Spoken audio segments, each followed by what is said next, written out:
Are you struggling with the rising cost of living? Australians and people all over the world are doing it tough.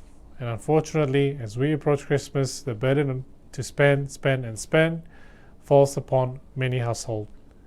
As a consequence, AA Finance Solutions have put together some tips to keep in mind as we approach the festive season.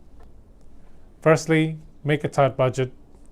Decide what you really need for the big day and what can wait for next year. When it comes to decorations, odds and ends, and even gifts, OpShop are a fantastic place to check out.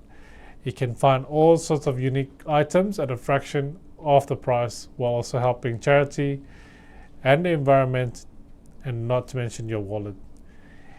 If you're crafty, try hand making some gifts. You can knit a scarf, make a cake, or paint a picture for a family member.